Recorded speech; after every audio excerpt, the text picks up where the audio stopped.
Un profesor de semiótica de la Universidad de Burgos viajará a Alemania la próxima semana para participar en una jornada de conferencias sobre las teorías de la conspiración en el marco de la crisis europea. Y para hablarnos de ello, visita esta noche las noticias de la 8, Raiko González. Bienvenido, ¿cómo estás? Hola, buenas noches. Gracias por acompañarnos. Primera y obligada pregunta, Raiko, ¿qué es la semiótica? Me alegro que me hagas esa pregunta. Lo dirás muy a menudo. Lo dirás muy a menudo, me lo dicen muy a menudo.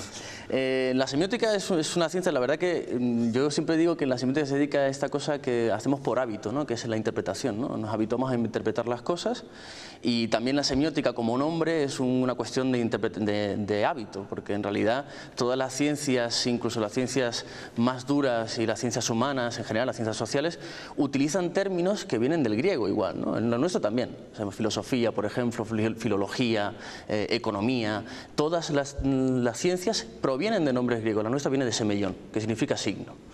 Y lo que hacemos nosotros en semiótica es simplemente hacer mapas de cómo interpretamos las cosas en nuestro quehacer cotidiano, ¿no? Estamos acostumbrados a decir hola y responder hola.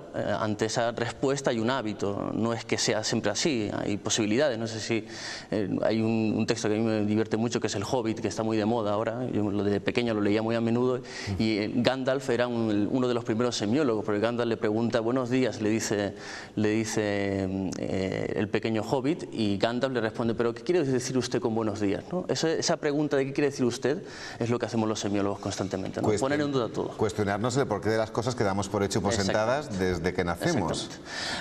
Lo que hacemos es utilizar el término código, que se utiliza en biología en forma general. Nosotros decimos que la memoria de la cultura no está en algo genético, sino que está en los textos que nos llegan de una cultura anterior, pero que no llegan por herencia, sino que están ahí externos a nosotros, y nosotros nos obligan de una manera culturalmente a aprender, y de esa forma aprendemos a interpretar. Esta es la idea. Tú impartes tus clases, imagino, en la Facultad de Humanidades. ¿Hay algún grupo permanente dedicado a la semiótica en la UBU, en esta facultad? Pues replicando un poco el ejercicio que hace mi maestro Jorge Lozano en Madrid, que dirige un grupo en el que participo igualmente, el grupo de estudios de semiótica de la cultura. También tenemos un grupo de seminario en el que por el momento tenemos a 4 estudiantes, 2 doctorandos, uno que ya es licenciado y que se dedica un poco al tema del cine, y luego tenemos a un estudiante de grado que se dedica también a terminar su TFG, el trabajo final de grado, y cada uno pues tiene asignado una parcela, ¿no? que son sus intereses propios, ¿no? Lo que hacemos es utilizar la semiótica como un método para interpretar el mundo, y entonces, por ejemplo, tenemos a una de las estudiantes estudiando el Museo de la Evolución de Burgos, su exposición, cómo significa y cómo interpretamos una vez que somos visitantes del museo. Luego tenemos a otro que está estudiando el manga japonés, en concreto un texto concreto que es Akira, un cómic, y luego tenemos a otros 2 que estudian cine, 2 directores distintos, y bueno, pues eso nos dedicamos a reunirnos semanalmente cuando podemos, y si no, pues en las ocasiones que nos son propicias, y discutimos sobre textos culturales, que es de actualidad generalmente. Déjame detenerme un instante en esa persona del grupo permanente de semiótica que acabas de nombrar, que está estudiando el Museo de la Evolución Humana como visitante, ¿no? Imagino, estará dentro sacando todo tipo de conclusiones. ¿Hay alguna que se pueda decir que haya sacado ya? Por el momento está todavía germinando, así que vamos a darnos un plazo a que haya conclusiones de verdad, porque está empezando recientemente la tesis doctoral, y creo que es más pertinente la prudencia en este momento que sacar conclusiones precipitadas, porque ¿no? es un sitio muy clave para sacar muchas conclusiones, ¿no? Sí, efectivamente. Hay muchas cosas que están apareciendo en las discusiones, y yo creo que va a salir algo muy oportuno para la cuestión, sobre todo de la disposición del museo y de la significación del museo, ¿no? Oye, ¿y qué medios necesitáis en la UBU para hacer bien vuestro trabajo en este grupo permanente que acabas de nombrar? Pues todo lo que nos ha dado la Universidad de Burgos, la verdad que no puedo sino tener palabras de elogio, porque nos han apoyado desde el principio. Yo en 2013 hice un congreso, coordiné un congreso de semiótica en Burgos, que se celebró en coordinación con la Caja de Burgos aquí en la Casa del Cordón, y fue todo un éxito, y eso no pudo llevarse a cabo sin el apoyo inestimable de la Universidad de Burgos, ¿no? Los medios realmente en semiótica son pocos, basta con el apoyo que nos han mostrado tanto desde el rectorado como desde decanato, y generalmente pues la verdad que no puedo sino tener palabras de alegría y de estímulo, porque pese a la precariedad del momento siempre han mostrado un gran interés por esta dedicación que tengo por la semiótica, ¿no? ¿Cómo cambia la idea que tiene una persona normal cuando se introduce en el mundo de la semiótica? Cuando ya va asimilando ciertas cosas y sacando ciertas conclusiones, Raiko.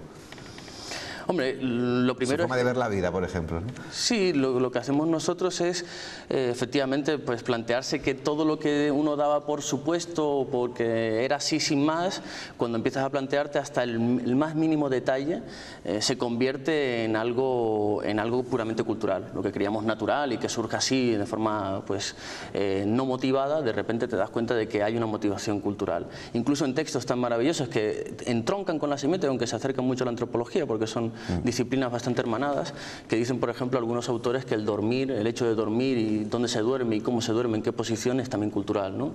Ese tipo de hechos culturales que aparentemente son naturales, luego nos descubrimos que no, que hay un montón de funciones culturales que están manifestándose en esos hechos, ¿no?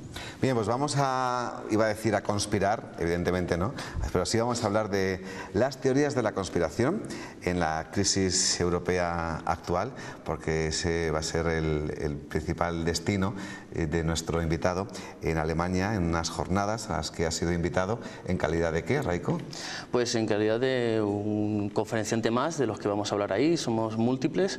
Me parece que la ocasión es más que propicia por el tema de la crisis y por el tema de esa disparidad norte-sur dentro de la Unión Europea, sobre todo países como Grecia, Portugal, Irlanda, España, que han tenido, digamos, una crisis económica más, que han sufrido más en estos momentos, y han generado a su vez ese desarrollo de la crisis, han generado también teorías de la conspiración, que lo que intentamos ahí es dar pues manifiesta corroboración de lo que está ocurriendo y además pues un análisis de qué en realidad, cuáles son los mecanismos que están detrás de todo esto, ¿no? Porque en ocasiones las teorías de la conspiración no descubren conspiraciones reales, sino que lo que más hacen es hablar de nosotros mismos, ¿no? De nuestros propios miedos, de nuestros propios estereotipos, de nuestras propias formas de ver el mundo, y yo creo que ahí el germen para poder comprendernos a nosotros mismos en parte es la teoría de la conspiración, sin duda.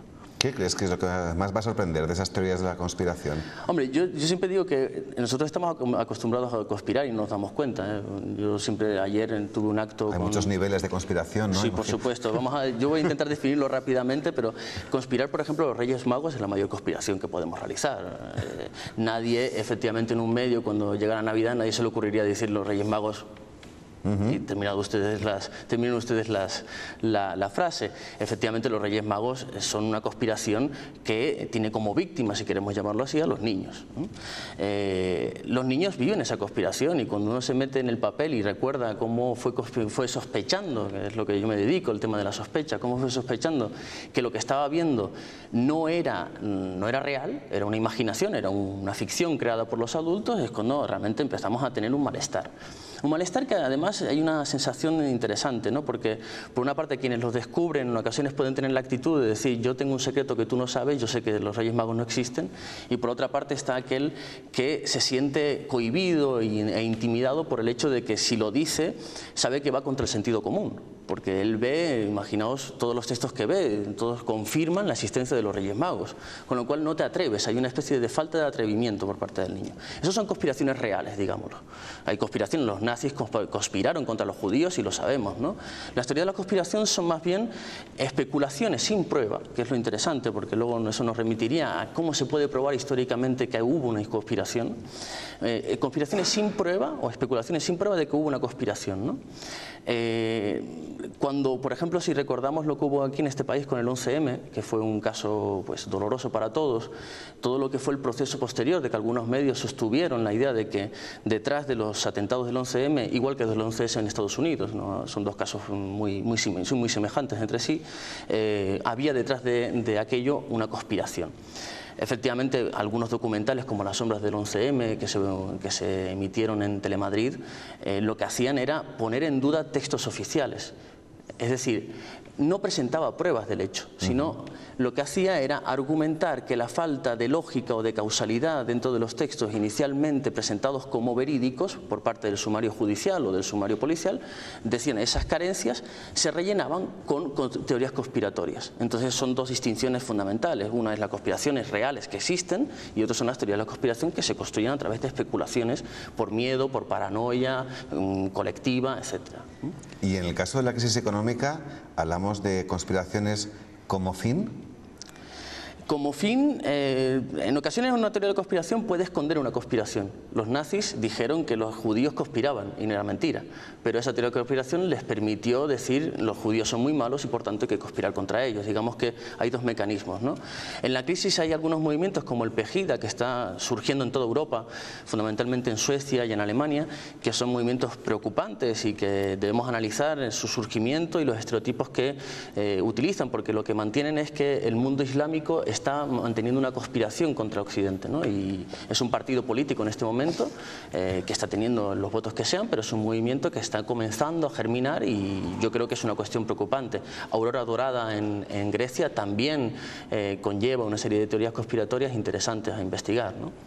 Vamos a hablar de la bibliografía de nuestro invitado, por lo menos coautor, ¿no?, de varias obras. Por ejemplo, me gustaría que nos comentaras qué nos encontramos en Secretos en Red, que son intervenciones semióticas en el tiempo actual, presente. Sí, esto es un libro editado por mi maestro Jorge Lozano en Madrid. Él tiene nuestro grupo de semiótica de la cultura, pero aparte tiene un proyecto con nuestro grupo sobre Wikileaks. Y empezamos a investigar Wikileaks y este libro sale de la selección de textos que él mismo realizó de 2 números monográficos sobre transparencia y secreto. Obviamente cuando empezamos a investigar el tema de Wikileaks, yo no participo directamente en el proyecto, pero estoy en el grupo y en las discusiones se dio obviamente el problema de la transparencia, ¿no? Porque uno, digamos, de las peticiones constantes que había detrás del movimiento Wikileaks y de otros movimientos conectados a la red, etcétera, pues era el tema de la transparencia, ¿no? Las leyes de transparencia, etcétera. Y por otra parte, obviamente, la revelación y la desvelación del desvelamiento de secretos, ¿no?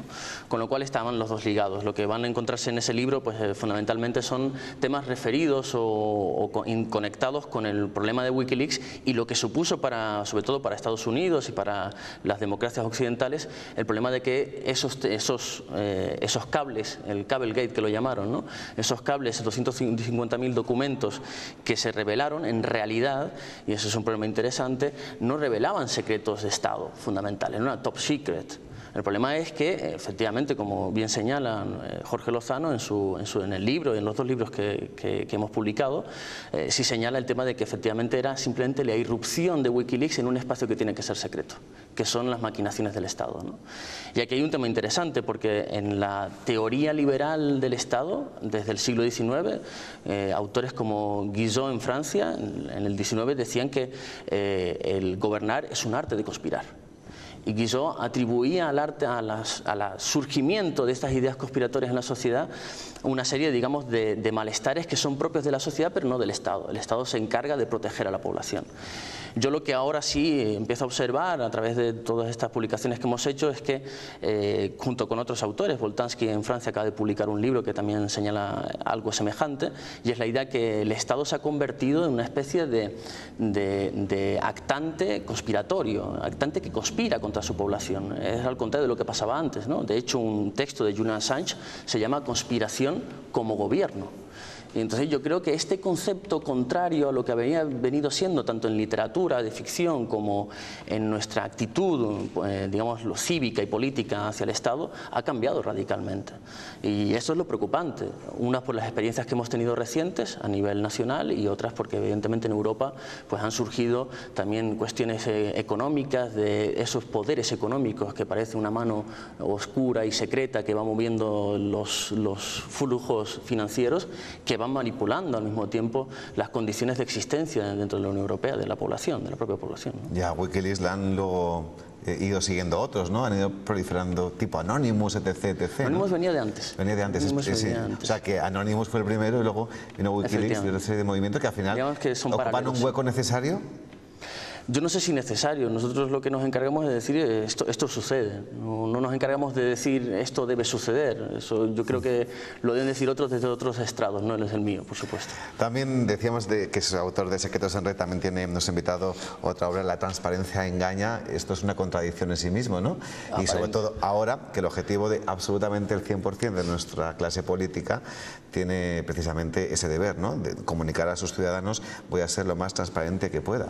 Sí, el título surgió, bueno, el libro en fin es una compilación de las diferentes intervenciones que tuvimos en un curso de verano del Escorial, y el título del libro proviene de uno de los capítulos de un profesor de París, Juan Alonso, que es también miembro de nuestro grupo, que se llama Las transparencias engañan.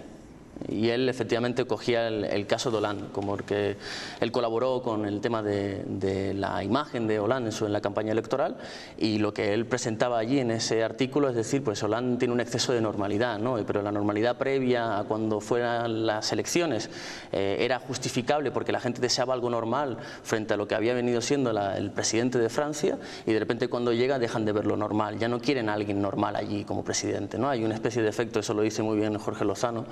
Y también yo creo que hay un tema de la transparencia engaña, en cuanto que la transparencia creemos que es algo completamente invisible, y la transparencia implica que nosotros podemos ver que hay un filtro. Es decir, el cristal es transparente porque vemos el cristal, si no creemos que no hay nada y pasamos adelante, con lo cual la transparencia implica un cierto grado de opacidad, y son términos interconectados. El problema está que a nivel retórico, como un efecto, y yo creo que en política se da mucho, se consigue ese grado de transparencia, ese efecto de transparencia a través de mecanismos retóricos, ¿no? Estamos acostumbrados a que nos digan que si se publica la renta esto ya da un nivel de transparencia total, y que en realidad no es así, porque a todas luces sabemos que la renta no se refleja en los movimientos en negro de la economía, obviamente, pero basta con que digas publicamos la renta, la publicación, el acceso, la preocupación por la accesibilidad de las rentas es lo que la gente reclama en este momento, ¿no? Pues te voy a pedir, Raico, que te quedes unos instantes más con nosotros, porque quiero que te conozcan mis colaboradores de miércoles. En primer lugar, presento al decano del Colegio de Economistas de Burgos, Carlos Alonso de Linaje, con nosotros. Carlos, bienvenido, buenas noches. Muy buenas noches. Y también nos acompaña el vicepresidente de la Federación de Hostelería de Burgos, Ricardo Garietti. ¿Cómo está, Ricardo? Bienvenido. Buenas noches. ¿Habéis aprendido algo importante, Carlos, en estos minutos? Bueno, a mí me ha sorprendido que no se planteen analizar la conspiración venezolana y argentina, que en estos momentos tan de moda está, y yo creo que tan complicado análisis puede tener. Dirá que bastante tenemos aquí ya nosotros, ¿no? Como para ir hasta allá. Pero bueno, como objeto de estudio, desde luego que sería un tema, ¿sí? Sí, no, el caso de Argentina, pues ahora con el caso Nisman, la verdad que hay que conocer muy bien los datos para poder arriesgarse a decir algo, ¿no? Efectivamente, la familia Kirchner pues tiene detrás también, digamos, en su historia reciente, tiene también algunos casos de conspiración o aparente conspiración, y despierta en cierta clase social, pues despierta una desconfianza, ¿no?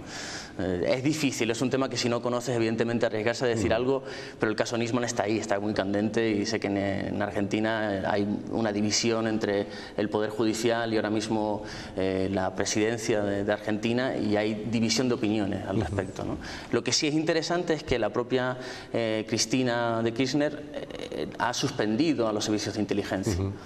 Y el problema del secreto es ese, el problema es que nosotros reconocemos en los servicios de inteligencia que el Estado necesita del secreto. Y nadie lo duda. De hecho, los secretos de Estado forman parte del funcionamiento real, ¿no?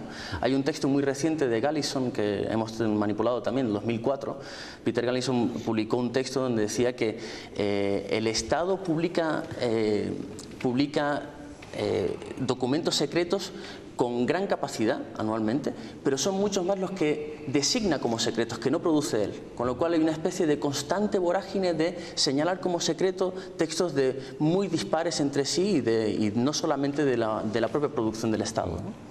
Ricardo, ¿alguna curiosidad? Sí, yo estaba oyendo, además, muy interesante lo que estás diciendo, pero en este momento quien tiene más capacidad de crear teorías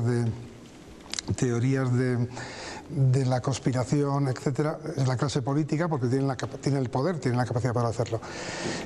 Yo lo que te pregunto es si tiene algo que ver, por ejemplo, con cómo está ocurriendo todo, cómo se está buscando la forma de plantear equipos de gobierno o equipos, plataformas nuevas electorales a base de marketing perfectamente pensado, perfectamente estudiado, perfectamente hecho, que incluso los propios partidos ya muy consolidados están intentando utilizar lo mismo porque se ve que se viene encima.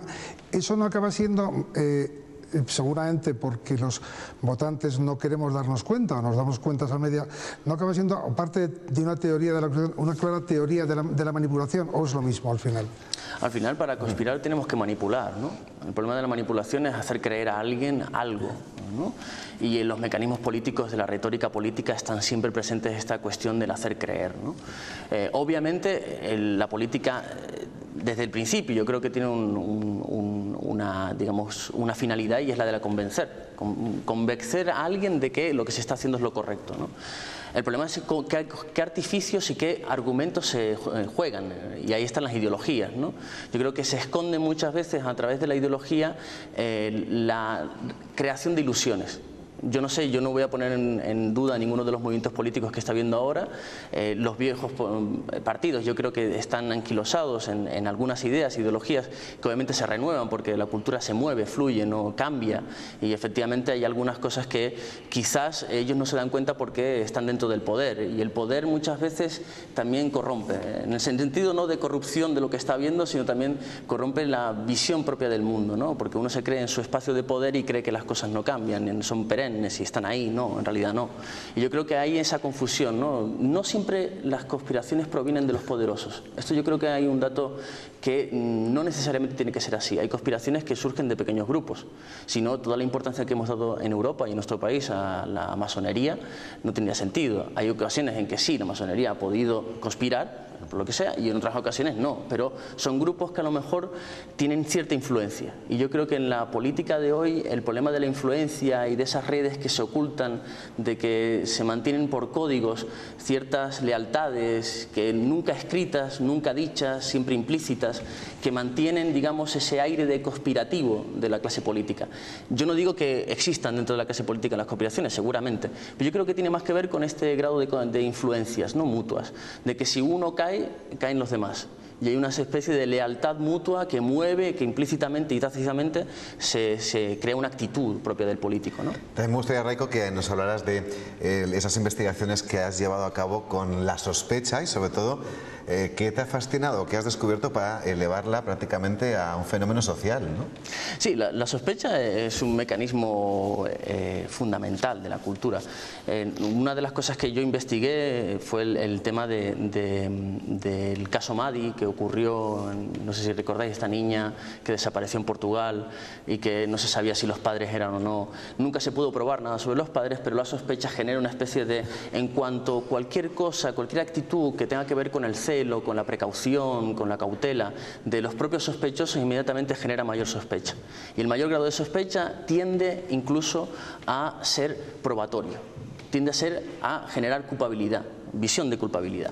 En el caso, por ejemplo, de algunos organigramas de derecho nacional, por ejemplo en Portugal, existe la figura de sospechas vehementes o indicios vehementes, que quiere decir que cuantos más sospecha, cuantos más indicios de culpabilidad haya, aunque no haya pruebas, se implica un cierto grado de culpabilidad, con lo cual algunos derechos ya reconocen ese estatuto por sospechas, por acumulación de sospechas de culpabilidad. Y yo creo que la sospecha estamos acostumbrados a sospechar de manera cotidiana y sin darnos cuenta, ¿no? Y cuando sospechamos incluso tenemos la sensación de que estamos en la verdad, ¿no? Yo siempre digo, comparándolo con lo de la conspiración, que cuando no hay pruebas y se mantiene la idea de la teoría de la conspiración, mayor atención crea, porque mayor tienes la tensión de saber si ha ocurrido o no ha ocurrido de verdad, ¿no? Y en la sospecha hay una relación de acumulación de sospecha, y por tanto esa acumulación de sospecha genera una mayor culpabilidad, crea una mayor sensación de conspiración, de que la teoría de conspiración es real, vamos. Y una última cuestión, Raiko, ¿no habrá sido el pequeño Nicolás alumno de semiótica?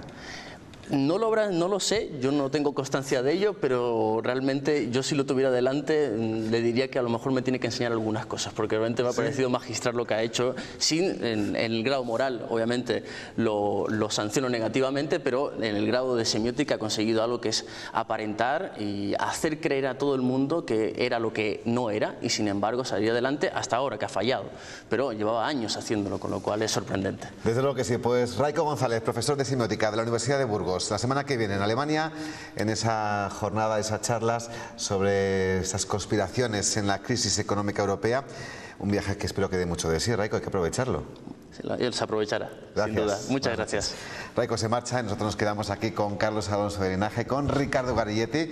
Con ellos ahora analizamos la actualidad más local. A la vuelta les diré que una parte todavía de nuestra provincia ha estado muy presente en esta segunda jornada del debate sobre el Estado de la Nación. Hasta ahora.